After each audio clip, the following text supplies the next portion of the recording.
धरती पे तो हम लोग सब इंटरनेट यूज करते हैं, बट क्या आपको पता है कि स्पेस में और चांद में क्या बाकी प्लैनेट्स में इंटरनेट होता है? तो आंसर है हाँ।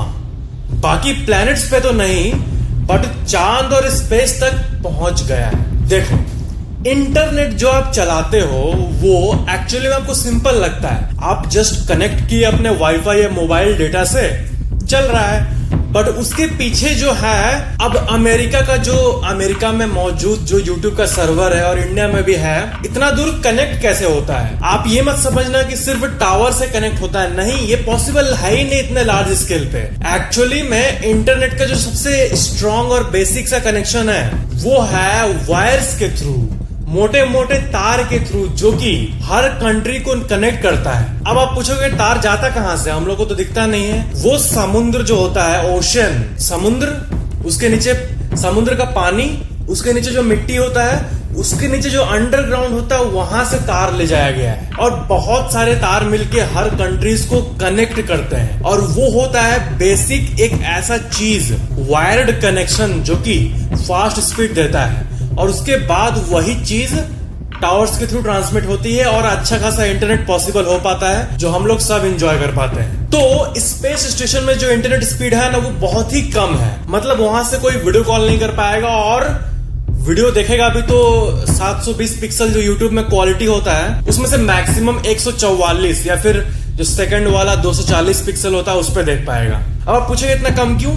वही चीज की स्पेस, जो सैटेलाइट जो धरती को घूम रही है और उसमें जो एस्ट्रोनॉट्स मौजूद हैं, वहां पे तार थोड़ी जा सकता है, हवा में तार नहीं जा सकता है, वायरलेसली काम चलाना पड़ता है। और आज के दुनिया में भी वायरलेस टेक्नोलॉजी से कितना पॉसिबल हुआ आप देख लो। 10 Mbps से भी कम होता है इंटरनेशनल स्पेस स्टेशन में। आप जैसे अपने स्क्रीन पर देख सकते हो, कई सारे एस्ट्रोनॉट्स कंप्लेन करते हैं कि नासा का जो स्पेस स्टेशन में जो इंटरनेट स्पीड है वो डायल अप से भी कम है, मतलब पुराने जमाने के इंटरनेट से भी बहुत कम है। और ये तो बात हो गई स्पेस की। और चांद की बात करें तो चांद में एक्चुअली एक गजब सा एक्सपेरिमेंट हुआ।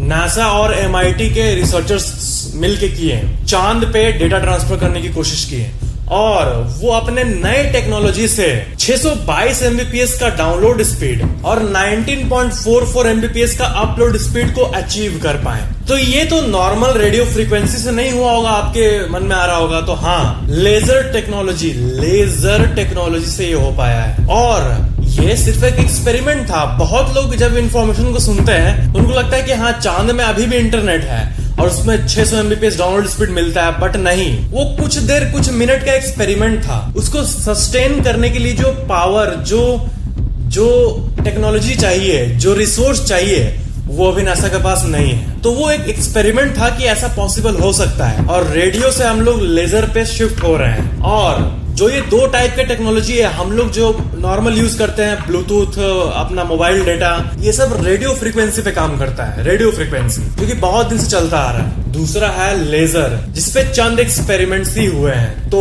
वही तो रेडियो और लेजर, तो लेजर से ही ये संभव हो पाया है। और फ्यूचर में परमानेंट इंटरनेट और high speed internet space station में भी और चांद में भी और मे भी प्लैनेट्स पे भी उसी से पॉसिबल हो पाएगा, लेजर से, लेजर कम्युनिकेशन टेक्नोलॉजी से। 2025 या 2030 तक इस पे और एक्सपेरिमेंट होगा, एंड देन शायद permanent high speed internet possible हो पाए। बट ये तो कंफर्म हो गया है कि चांद पे अगर रिसोर्स को फुल्ली यूज किया जाए तो 622 Mbps तक का डाउनलोड स्पीड मिल सकता है, जो कि एवरेज हम लोग जो यूज करते हैं उससे करीब 50 गुना ज्यादा है। जो आपके टिपिकल मोबाइल डेटा की स्पीड की बात करें तो उससे 50 गुना ज्यादा डायरेक्ट चांद पे पॉसिबल है। अब सस्टेन हो पाएगा नहीं हो पाएगा उसके लिए फ्यूचर का टेक्नोलॉजी ही बताएगा, बट यस, इट्स पॉसिबल।